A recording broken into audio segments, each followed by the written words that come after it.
స్వామి, ఈ జూలై మాసంలో చాలా మంది సింహరాశి వాళ్ళకి ఏ విధంగా ఉండబోతుంది? మంచి విషయమేనండి.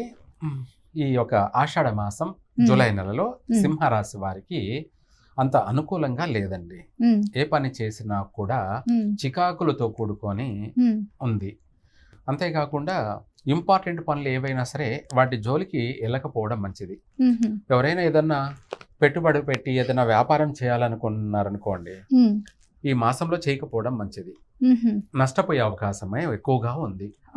ఆర్థిక పరంగా నష్టపోవడం అంటే పక్కన పెట్టేస్తే, ఆర్థికంగా నష్టపోవడమే కాకుండా ప్రతి రంగాలలో కూడా మోసపోయే అవకాశము ఉంది. దాంతోపాటు మానసికంగాను, అలాగే ఆర్థికంగాను, ఆరోగ్యపరంగా కూడాను ఇబ్బందులు పడే అవకాశాలే అధికంగా ఉన్నాయి.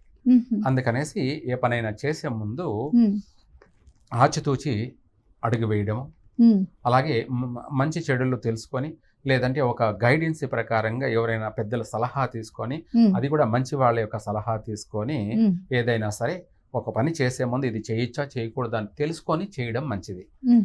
ఎందుకు అంటే చేతులు కాలిన తర్వాత ఆకులు పట్టుకోవడం మంచిది కాదు. ముందే కాలకుండానే జాగ్రత్త పడితే బాగుంటుంది. అయితే ఈ ఒక విషయమే కాకుండా దూర ప్రయాణాలు అసలు చేయకపోవడం మంచిది. నష్టపోయే అవకాశం ఉంది. అలాగే ఏదైనా ప్రమాదాలకి గురి అయ్యే అవకాశము ఉంది. సమస్యలు ఏర్పడే అవకాశము ఉంది. వీటితో పాటు సంతాన విషయంలో కూడా చాలా జాగ్రత్త వహించాలి. వీళ్ళకు కూడా సంతాన నష్టం కలిగే అవకాశం ఉంది. వీటితో పాటు మాతృమూలకంగా కానీ పితృమూలకంగా కానీ, అంటే ఈ రాశి వారికి తల్లిదండ్రుల విషయాల్లో కాస్త జాగ్రత్త తీసుకోవాలి. లేదంటే సూతకాలు ఏర్పడే అవకాశం ఉంది. అంటే సూతకం అంటే తల్లిదండ్రులను కోల్పోయే అవకాశం కూడా కనపడుతుంది. అందుకనేసి దానికి సంబంధించి ఈ రాశి వాళ్ళు వీటన్నిటి నుంచి బయటపడడానికి ఏం చేయాలంటే, నిండు కుండలో అన్నం తీసుకొని, అది ఉదయం అయినా సరే మధ్యాహ్నం అయినా సరే, నిండు కుండలో ఉన్నటువంటి ఒక ముద్ద తీసుకొని దాంట్లో నువ్వులు కలిపి ఆ అన్న ముద్దని తల మీద నుంచి 3 సార్లు ఇలా తిప్పి, 2 సార్లు రివర్స్ తిప్పి, 3 సార్లు కిందికి తీసేసి ఆ ముద్దని ఆవు కన్నా తినిపించాలి, లేదంటే కుక్కల కన్నా పెట్టాలి. ఇది కాకపోతే కాకుల కన్నా మనము మెడ పైన పెట్టేస్తామంటే ఒక ఆకులో, అది తమలపాకులో కానీ రాగి ఆకులో కానీ అరటి ఆకులో కానీ పైన పెట్టేసామంటే కాకులు వచ్చైనా తింటాయి.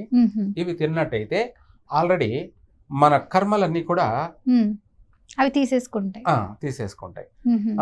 ఇక్కడ మనము ముందే ఒక మాటలో చెప్పాలంటే పిండం పెట్టేసినట్టే.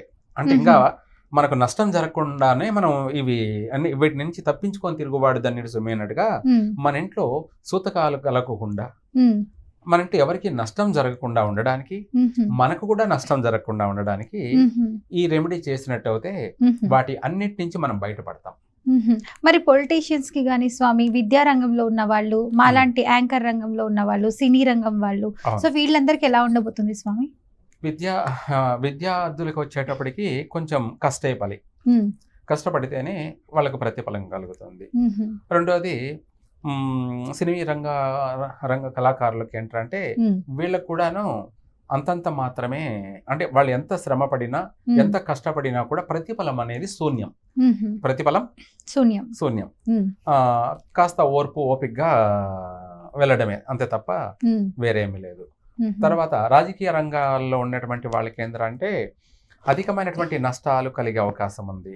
అంటే ఆస్తి వివాదాలు కానీ, అలాగే ఆర్థికంగా పెద్ద భారీగా నష్టపోయే అవకాశం కానీ, వీటితో పాటు ఆర్థిక పరంగానే కాకుండా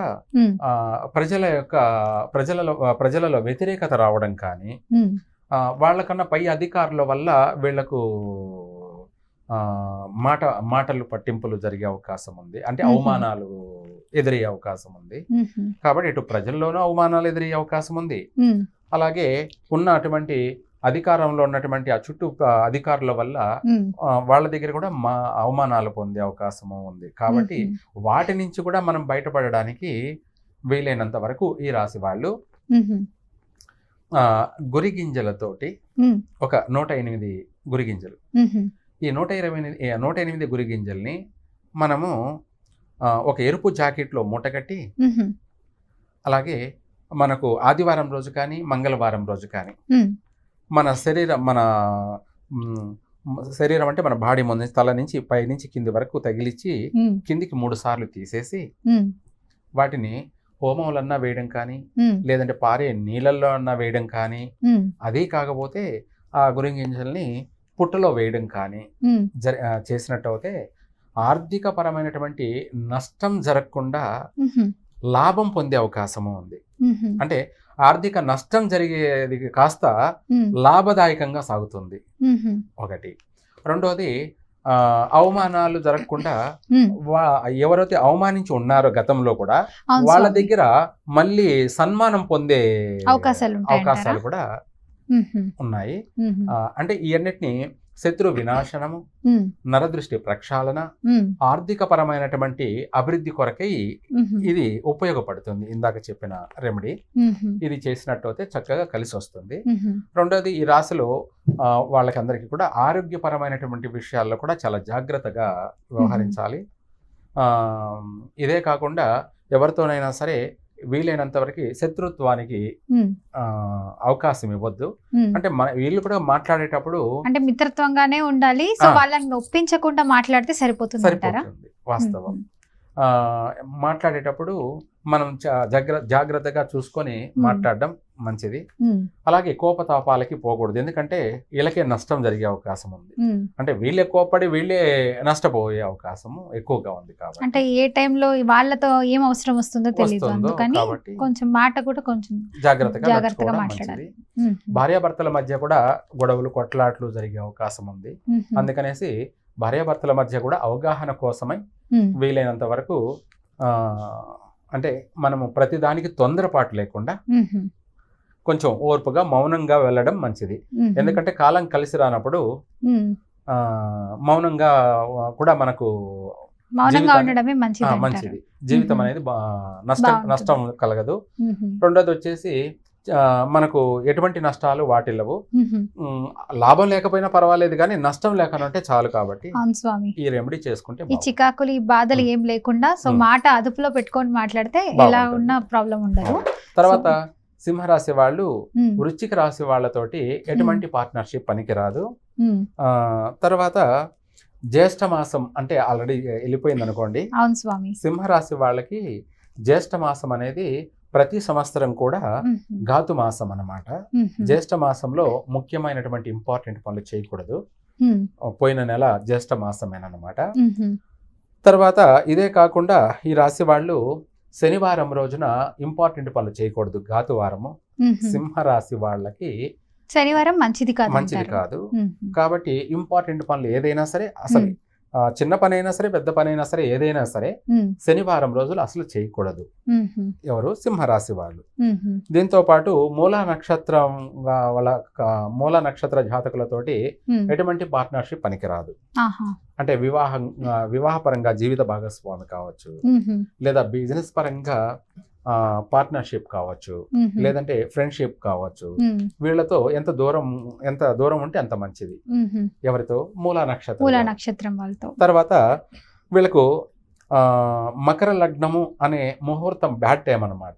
మకర లగ్నం మిగతా ముహూర్తాలన్నీ కూడాను బాగా కలిసి వస్తాయి. ఒక మకర లగ్నంలో ఇంపార్టెంట్ పనులు చేయకూడదు.